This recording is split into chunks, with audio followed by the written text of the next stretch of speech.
Welcome back, truth seekers and history enthusiasts. We're diving deep into the mysteries of the past with Chapter 2 of the Lost Book of Jasher. As a quick reminder, we're exploring this ancient text for its historical and narrative value. It's a fascinating read, but it's not considered canonical scripture by most, so let's approach it with open minds and a healthy dose of curiosity. Our story continues in the 130th year of Adam's life on earth. He and Eve had another son, a child in Adam's own likeness and image.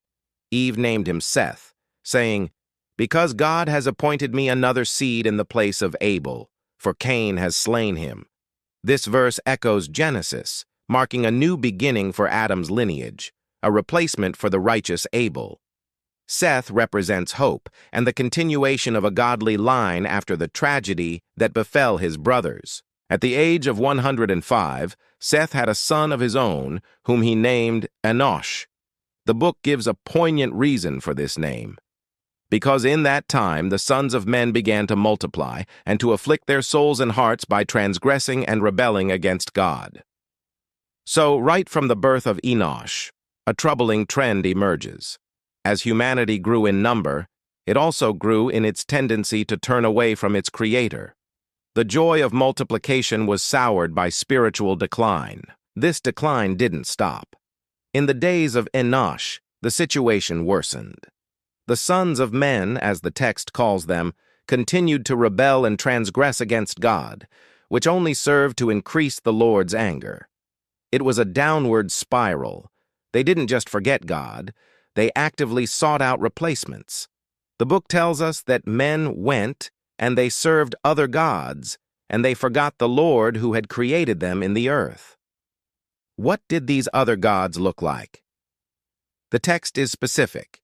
In those days, the sons of men made images of brass and iron, wood and stone, and they bowed down and served them. It was a full-blown embrace of idolatry. Each person, it seems, became their own theologian, crafting their own deity. And every man made his god, and they bowed down to them. This widespread apostasy meant that the sons of men forsook the Lord all the days of Enosh and his children. The consequence was inevitable. The anger of the Lord was kindled on account of their works and abominations which they did in the earth. God's response, according to Jasher, was swift and severe. And the Lord caused the waters of the river Gihon to overwhelm them, and he destroyed and consumed them, and he destroyed the third part of the earth. This is a fascinating detail not found in Genesis.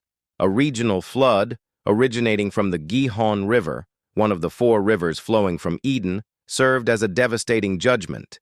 It wiped out a third of the populated world. Yet even this cataclysmic event wasn't enough to turn humanity's heart.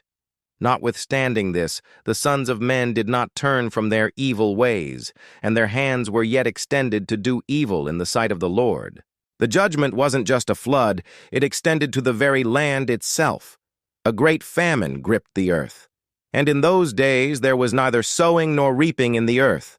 And there was no food for the sons of men, and the famine was very great in those days. The curse pronounced back in the time of Adam seemed to be in full effect. The earth itself rebelled against those who worked it. And the seed which they sowed in those days in the ground became thorns, thistles, and briars. This wasn't just bad farming. The text links it directly back to the original sin.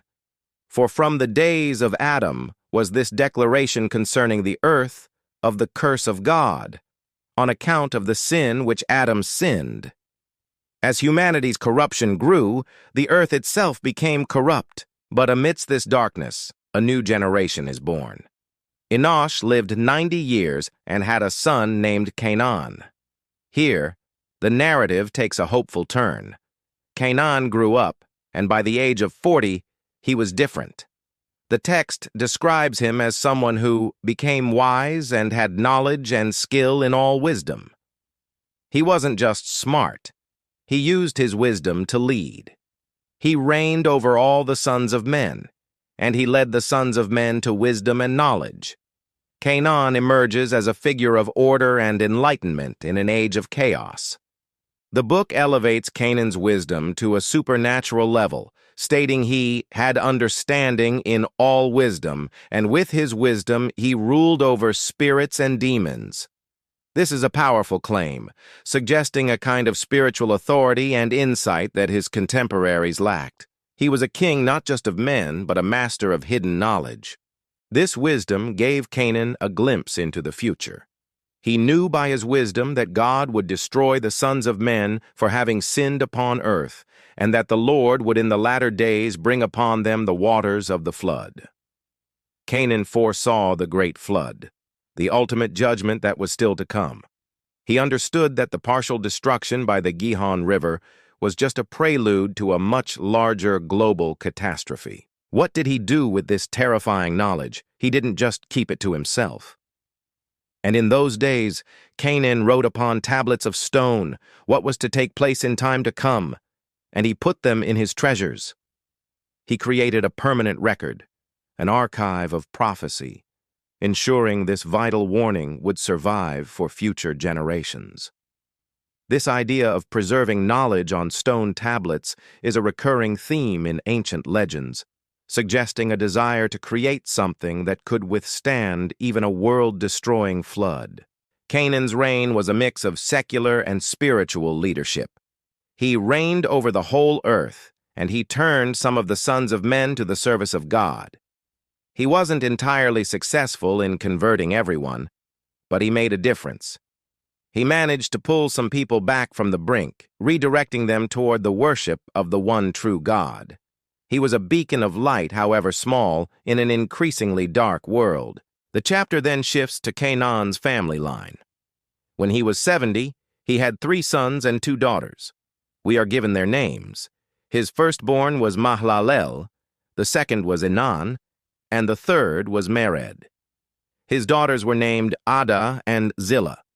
These names are significant because they connect to another famous biblical figure. The text says, "And Lamech, the son of Methuselah, became related to Canaan by marriage." This Lamech is from the line of Cain, not Seth. He took his 2 daughters for his wives. So Canaan's daughters, Ada and Zillah, married into the cursed line of Cain. This union of the 2 family lines is a pivotal moment. Ada gave birth to a son named Jabal, and then another son named Jubal. Her sister Zillah, however, was barren and had no children at this time. This chapter sets a complex stage. We see humanity's persistent rebellion, divine judgment in the form of a regional flood and famine, and the rise of a wise king, Canaan, who foresees a greater destruction. We also witness the intermarriage between the righteous lineage of Seth through Canaan's daughters and the cursed lineage of Cain through Lamech.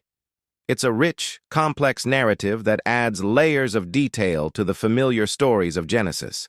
What do you think of Canaan's stone tablets or the flood of the Gihon River? Let us know your thoughts in the comments below. We love hearing from you. Don't forget to like, share, and subscribe so you don't miss our exploration of Chapter 3. You can also find us on Rumble, Facebook, and TikTok. Thanks for watching, and we'll see you in the next video.